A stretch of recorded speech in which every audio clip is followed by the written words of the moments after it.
Welcome to burning topic. రైలు బండితో భారతీయుల అనుబంధాన్ని విడదీయలేం. గాంధీజీ మహాత్ముడు అయింది కూడా రైలు నుండి తోసివేసిన సంఘటనతోనే. ఆ తరువాత కూడా ఆయన దేశమంతా పర్యటించింది, వివిధ ఉద్యమాలకు రూపకల్పన చేసింది కూడా రైలు బండిలోనే. చివరకు గాంధీజీ అంతిమ యాత్ర మొదలైంది కూడా థర్డ్ క్లాస్ రైలు బోగిలోనే. రైళ్లకు సంబంధించిన సమస్యలపై గళమెత్తిన మొదటి నాయకుడు సైతం గాంధీజీనే. రైలు బండిలో గాంధీజీ భారతీయ ప్రజానీకం ఆకాంక్షలను దర్శించారు. అలాంటి రైలు బండి ప్రైవేటు పరమై పట్టాలు తప్పుతున్న పరిస్థితి ఇప్పుడొచ్చింది. ఈ నేపథ్యంలో ఇవాల్టి బర్నింగ్ టాపిక్ రైలు ప్రైవేటు.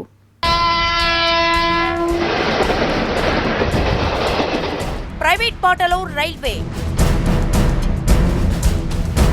మరింత భారం కానున్న ప్రయాణం. విదేశీ గుణపాఠాలు పట్టవా? సంస్కరణలపై రణం ఫలితమిస్తుందా? రైలు ప్రైవేటు. రైళ్లను ప్రైవేటీకరించే కార్యక్రమానికి అద్భుత స్పందన వచ్చింది. 12 క్లస్టర్లకు మొత్తం మీద 120 దరఖాస్తులు వచ్చాయి. ఇది తాజాగా రైల్వే మంత్రిత్వ శాఖ చేసిన ప్రకటన.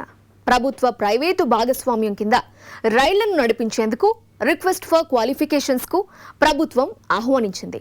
అందుకు అపూర్వ స్పందన వచ్చిందని ప్రభుత్వం చెబుతోంది. దాని అర్థం ఏంటి? రైల్వే అనేది బంగారు బాతు అని ప్రైవేటు రంగం గుర్తించింది అని. అలాంటి దాన్ని ప్రభుత్వం ఎందుకు గుదిబండగా భావిస్తోంది, ఎందుకు వదిలించుకోవాలనుకుంటోంది అన్నదే ఇప్పుడు $1 బిలియన్ ప్రశ్నగా మారింది.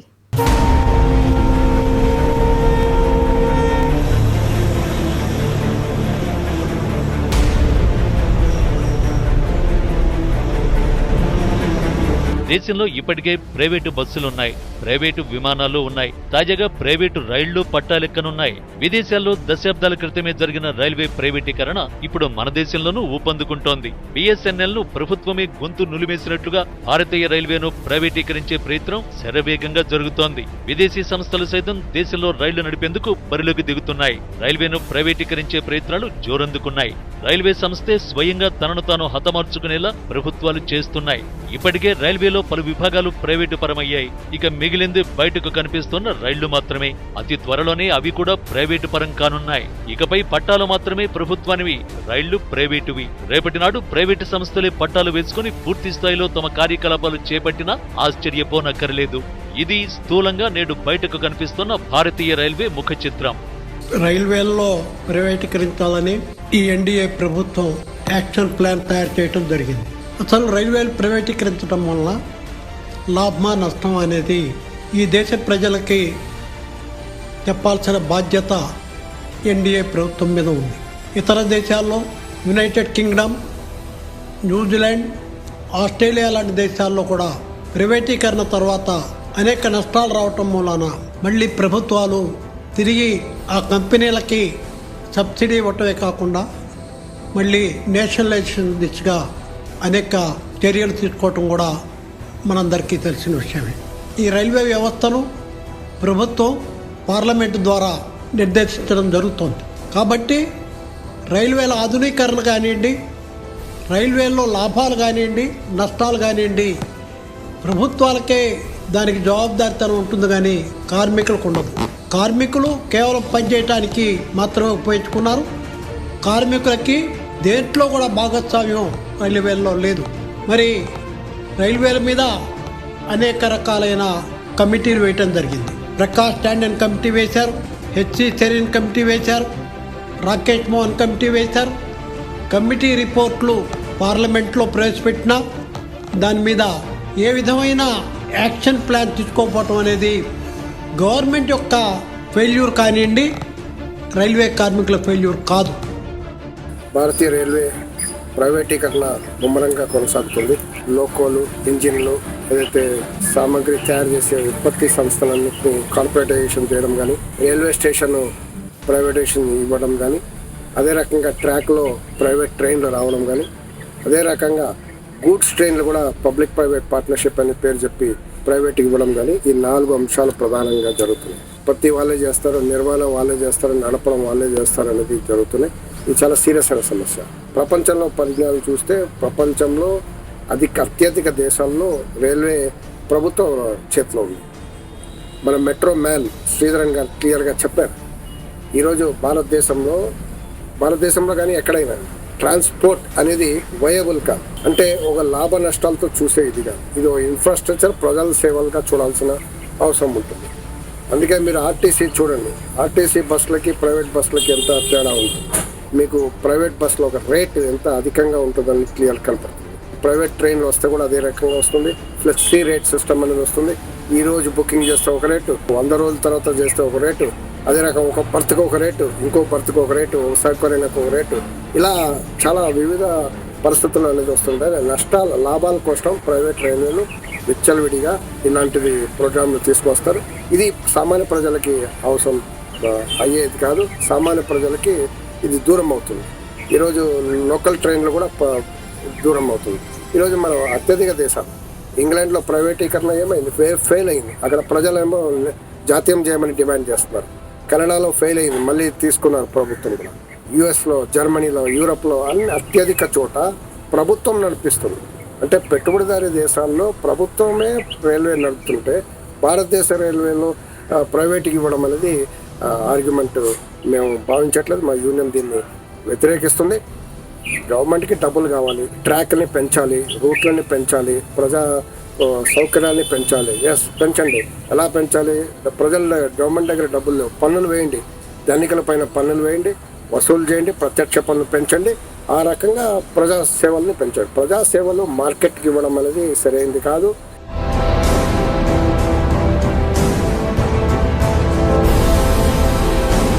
భారతీయ రైల్వేపై వేటు వేసేందుకు, దాన్ని ప్రైవేటు పరం చేసేందుకు 5 ఏళ్ల క్రితమే పటిష్ట పునాది పడింది. 2015లో వివేక్ దేవరాయ్ ఆధ్వర్యంలోని నిపుణుల కమిటీ చేసిన సూచనలే అందుకు నిదర్శనం. కాకపోతే అప్పట్లో దాన్ని ప్రైవేటైజేషన్ అని కాకుండా లిబరలైజేషన్ అని అన్నారు. ఇదంతా చూస్తూ ఉంటే 1990లలో నాటి ప్రధాని ప్రవేశపెట్టిన సరళీకృత ఆర్థిక విధానాలు గుర్తుకు రాక మానవు. ఆ ఉదారవాద విధానాలే ఆ తర్వాత ప్రైవేటు రంగానికి పెద్దపీట వేసేవిగా మారాయి. ప్రభుత్వ ప్రైవేటు భాగస్వామ్యం కాస్త పూర్తిస్థాయి ప్రైవేటు రంగంగా మార్పు చెందింది. రైల్వేను అభివృద్ధి చేసేందుకు, సేవలను మెరుగుపరిచేందుకు కొత్త ఆపరేటర్లు రంగప్రవేశం చేయాల్సిన అవసరం ఉందని వివేక్ దేవరాయ్ కమిటీ సూచించింది.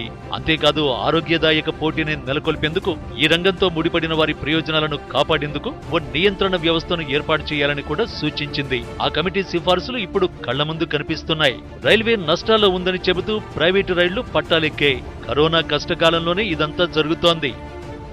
రైల్వే ఛార్జీలని రైల్వే బోర్డు కానివ్వండి, రైల్వే కార్మికులు కానివ్వండి నిర్ణయించట్లేదు. ప్రతిదీ కూడా పార్లమెంట్ ఆమోదం ద్వారా ఛార్జీలు వేయటం కూడా జరుగుతోంది.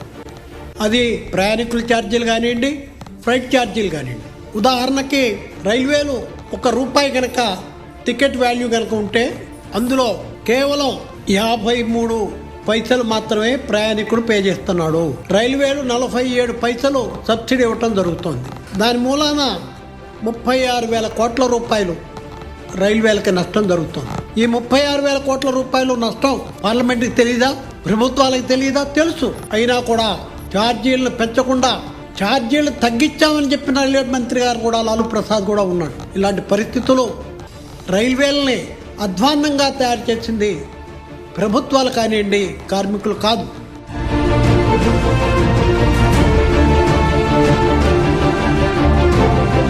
నిజానికి దేశీయ రైల్వేలో ప్రైవేటు కొత్తేమీ కాదు.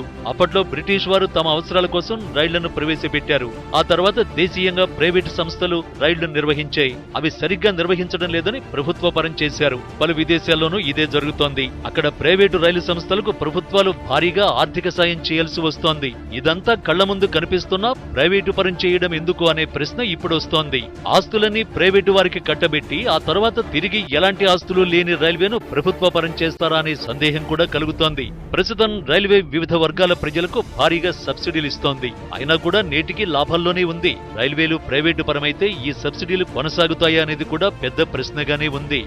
బ్రిటిష్ వాళ్ళు వాళ్ళ అవసరాల నిమిత్తం వాళ్ళ మిలిటరీని పంపించుకోవడం కోసం, సరుకుల రవాణా కోసం ఆ రోజు రైల్వేలని నిర్మించడం జరిగింది.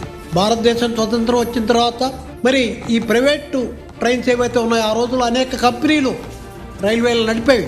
దాని మూలాన లాభం లేదు, అవి సరైన సదుపాయాలు కల్పించట్లేదు, ప్రయాణికుల దగ్గర ఎక్కువ వసూలు చేస్తున్నారు అని భావించి ప్రభుత్వం ఆ రోజు పండిట్ జవహర్లాల్ నెహ్రూ గారు రైల్వే యాక్ట్ ద్వారా అన్ని కంపెనీలని తీసేసి మరి రైల్వే బోర్డుని పెట్టి రైల్వే బోర్డు ద్వారా రైల్వేల నియంత్రణకి ఆయన ఆదేశాలు ఇవ్వటం జరిగింది. దీనికి పార్లమెంట్ ఆమోదం ఉంది. మరి అయిన తర్వాత మరి మీరు చూస్తే రైల్వే లాభాలు బ్రహ్మాండంగా ఉన్నాయి.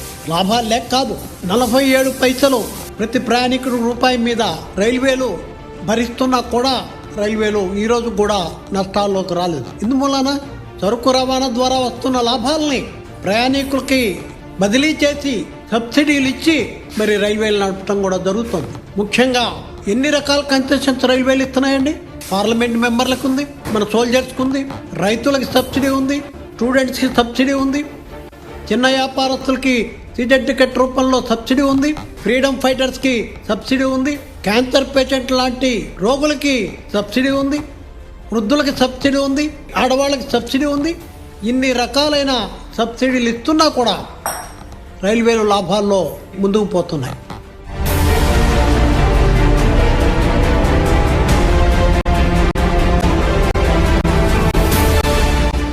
భారతీయ రైల్వే నెట్వర్క్లో ప్యాసింజర్ రైళ్లను నడపాలని ప్రైవేటు సంస్థలను కేంద్ర ప్రభుత్వం ఆహ్వానించింది. 109 మార్గాల్లో 151 ఆధునిక రైళ్లను నడిపేందుకు దరఖాస్తులు కోరారు. ఈ ప్రాజెక్టులో ప్రైవేటు రంగ పెట్టుబడులు 30,000 కోట్ల రూపాయలు. ఇంత భారీ మొత్తాన్ని ప్రైవేటు సంస్థలు ఎలా సమకూర్చుకుంటాయి? తెర వెనుక ప్రభుత్వం వాటికి ఏ విధంగా సహకరించనుంది అనే సందేహాలు వ్యక్తమవుతున్నాయి. మరోవైపున పెరగనున్న యూజర్ ఛార్జీలు, నష్టాలు, వచ్చే మార్గాల పరిస్థితి ఏంటి అనేది కూడా తెరపైకి వస్తోంది.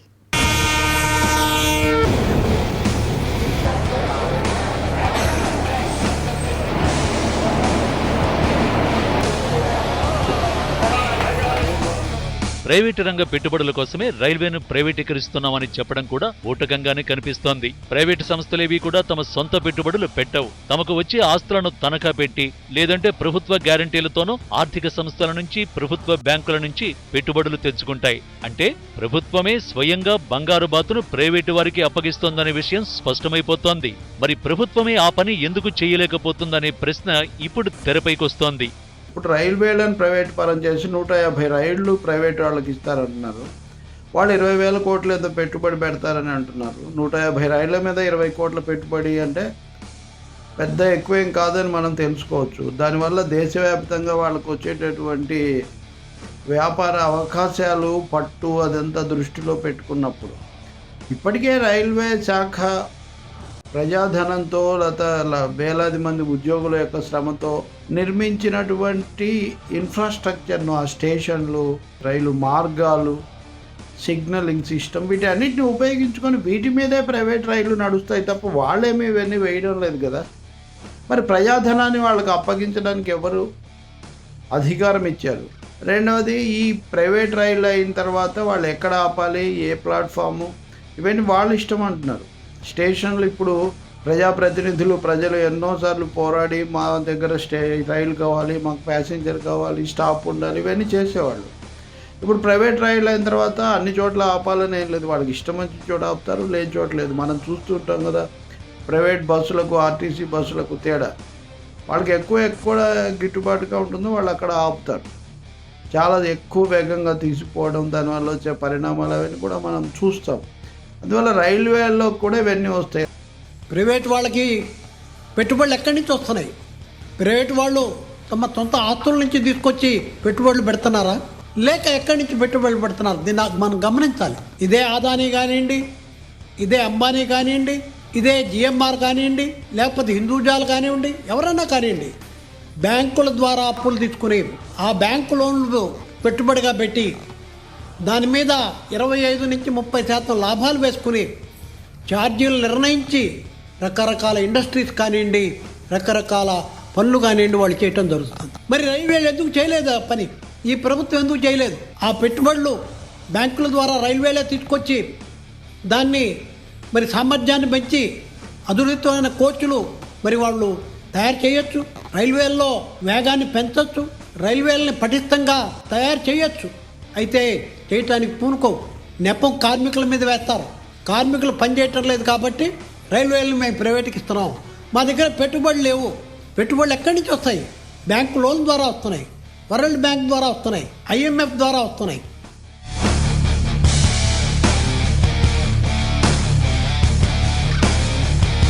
రైల్వే అనగానే ముందుగా గుర్తుకొచ్చేది ప్లాట్ఫామ్ టికెట్. మొన్నటి వరకు అది చాలా చోట్ల 5 రూపాయలుగా ఉండింది. ఇప్పుడు బెంగళూరు లాంటి కొన్ని రైల్వే స్టేషన్లలో ప్లాట్ఫామ్ టికెట్ 50 రూపాయలైంది. ప్రైవేటు వారి నిర్వహణలో ప్లాట్ఫామ్ టికెట్ రేటే అంతగా ఉంటే ఇక రైల్వేలను పూర్తిగా ప్రైవేటీకరిస్తే ఏం జరుగుతుందో ఊహించడానికే భయమేస్తుంది. రైల్వే స్టేషన్లు అందంగా మారుతాయి, సదుపాయాలు మెరుగుపడతాయి, కానీ ప్రతిదానికి యూజర్ ఛార్జీలుంటాయి. టికెట్ రేట్లు మూడింతలవుతాయి. ఒక్క ముక్కలో చెప్పాలంటే సామాన్యుడికి రైలు బండి దూరమైపోతుంది. సంపన్నులు మాత్రమే రైళ్లలో ప్రయాణించగలుగుతారు. అందుకే అప్పట్లో విపక్ష నేతగా ఉన్న మోడీ సైతం రైల్వే ప్రైవేటీకరణను వ్యతిరేకించారు. ఇప్పుడు అదే మోడీ ప్రభుత్వ సారథ్యంలో రైల్వే ప్రైవేటీకరణ వేగంగా జరుగుతోంది. ఒక్క ముక్కలో చెప్పాలంటే విదేశీ గుణపాఠాలను ప్రభుత్వం పట్టించుకోనట్లుగానే కనిపిస్తోంది. న్యూఢిల్లీ నుండి న్యూఢిల్లీ ఎయిర్పోర్ట్కి ముఖేష్ అంబానీ ఒక లైన్ వేశాడు, మెట్రో వేస్తే కొద్ది రోజులు నడిపి తర్వాత వదిలేశాడు. ఈరోజు ఢిల్లీ మెట్రోనే నడుపుతుంది, బ్రహ్మాండంగా నడుపుతుంది. కాబట్టి అదే రకంగా బాంబేలో మెట్రో ట్రైన్ వేయడానికి మహారాష్ట్ర ప్రభుత్వంతో ఒప్పందం కుదుర్చుకున్నాయి. 9 రూపాయలు, 11 రూపాయలు, 13 రూపాయల రేట్లతో మేము ట్రైన్ నడుపుతాం అనేది ఒప్పందం నడిపింది ముఖేష్ అంబానీ. కానీ ఎప్పుడైతే నిర్మించిందో ఈరోజు ఆ రేట్లు 10 రూపాయలు, 20 రూపాయలు, 30 రూపాయలు అనే రేట్లు ఉన్నాయి. అంటే ఎక్కడ చూడండి పొంతనే లేదు. మీరు అనుకున్న రేట్ ఏంటి, మెమరల్ ఆఫ్ అండర్స్టాండింగ్ ఏంటి, మీరు ఇప్పుడు నడిపే రేట్ ఏంటి. హైదరాబాద్లో కూడా మీరు చూస్తే లింగంపల్లికి సికింద్రాబాద్ 10 రూపాయలు ఉంటే అదే డిస్టెన్స్లో మెట్రో 60 రూపాయలు తీసుకుంది.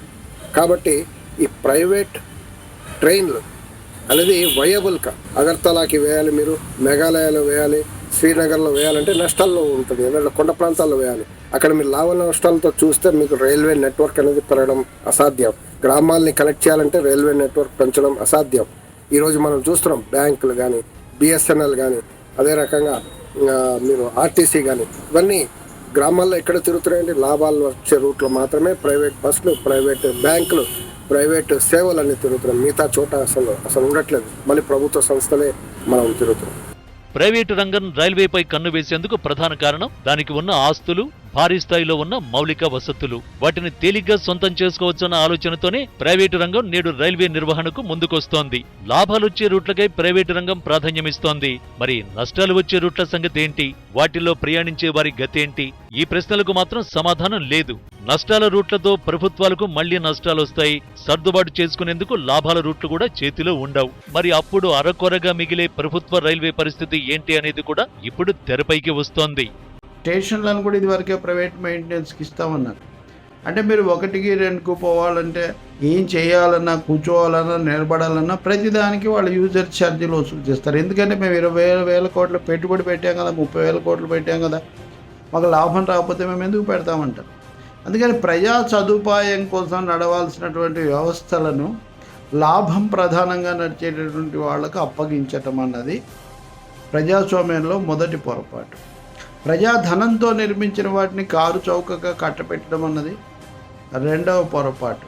మూడవది, నిరంతరాయంగా ఆసేతు, హిమాచలం తిరగాల్సిన రైళ్ల లాంటి వాటిని నిర్వహించగలిగినటువంటి సమర్థత కానీ ఆ యంత్రాంగము, ఆ నెట్వర్క్ కార్పొరేట్లకు ఏమీ ఉండదు. కాబట్టి వాళ్ళు మళ్ళీ ప్రభుత్వ నెట్వర్క్నే ఉపయోగించుకుంటారంటే అత్త సొమ్ము అల్లుడికి దానం చేసినట్టుగా ప్రజాధనంతో నిర్మించిన వ్యవస్థలు ప్రైవేట్ వాళ్ళకు కట్టబెట్టడమే ఇక్కడ జరుగుతుంది. కాబట్టి దీన్ని వ్యతిరేకించడం. ఈ క్రమంలో ఛార్జీలు పెరుగుతాయి, సదుపాయాలు తగ్గుతాయి, అడిగేటటువంటి అవకాశం పోతుంది. వాళ్ళు ఎప్పుడేం చేస్తారో ఏమీ తెలీదు. ఉద్యోగులు వాళ్ళ హక్కులు వాటికి ఎలాంటి భద్రత ఉండదు.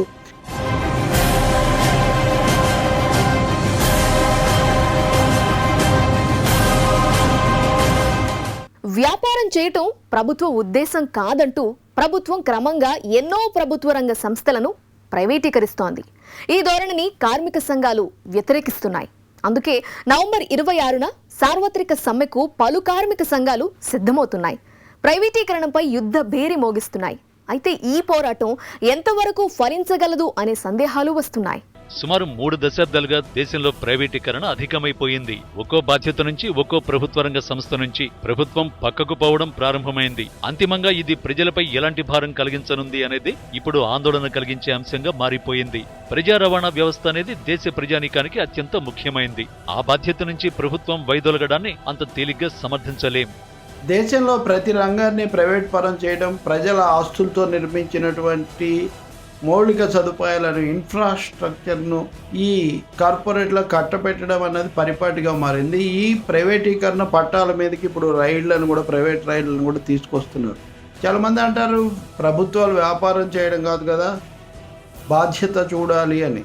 నిజమే, కానీ ప్రజా సదుపాయాలు, పబ్లిక్ యూటిలిటీస్ కల్పించడం కూడా ప్రభుత్వాల యొక్క బాధ్యత. అసలు ప్రభుత్వాల ప్రధాన బాధ్యత అదే.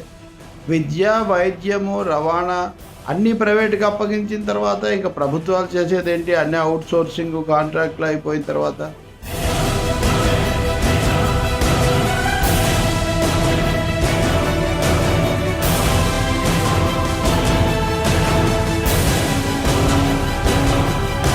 టికెట్ రేట్లు కాస్తంత పెంచడం, ప్రత్యక్ష పన్నులు పెంచడం ద్వారా రైల్వేను ప్రభుత్వాధ్వర్యంలోనే కొనసాగించాలనే డిమాండ్ ఇప్పుడు తెరపైకొస్తోంది. ప్రైవేటు రంగం చేతిలోకి పోతే టికెట్ రేట్లు మరింత భయంకరంగా ఉంటాయి. ప్రజలు కూడా ఆ విషయాన్ని గుర్తించి టికెట్ రేట్లను కొంతమేరకు పెంచే వెసులుబాటు అందించాలని యూనియన్ల నాయకులు కోరుతున్నారు. అంతేకాదు రైల్వేను ప్రైవేటు పరం చేస్తే ప్రజలతో, పార్టీలతో కలిసి ఉద్యమిస్తామని కూడా హెచ్చరిస్తున్నారు.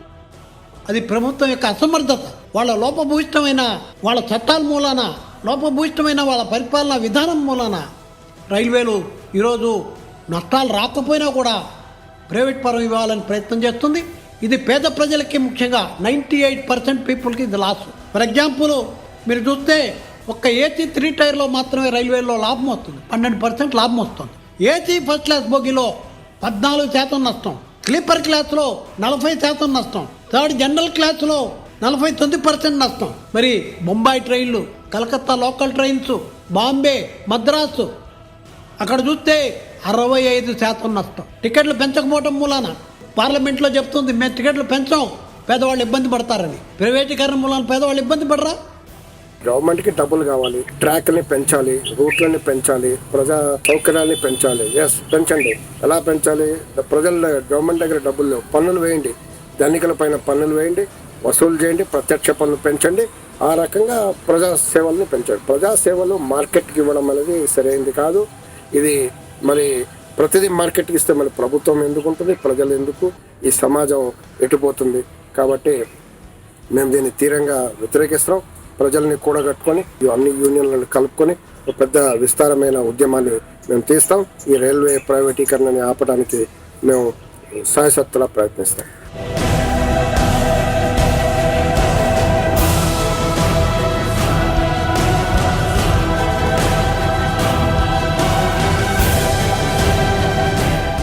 అధికారంలో ఉన్నప్పుడు ఒకలా, విపక్షంలో ఉన్నప్పుడు మరొకలా మాట్లాడటం పార్టీలకు సహజమైపోయింది. ఒకప్పుడు రైల్వే ప్రైవేటీకరణను వ్యతిరేకించిన బీజేపీ నేడు ప్రైవేటీకరణ బాట పట్టింది. దేశ ఆర్థిక వ్యవస్థపై అంతర్జాతీయ సంస్థల ఒత్తిళ్లు ఉన్నంతకాలం ఏ పార్టీ అధికారంలో ఉన్నా ప్రైవేటీకరణ తప్పదు. ఆ ఒత్తిళ్లను ఎలా తగ్గించుకోగలమో ఆలోచించాలి. ఇదే ఇవాల్టి బర్నింగ్ టాపిక్. మరో ఎపిసోడ్లో మళ్ళీ కలుద్దాం. Stay tune to HM TV.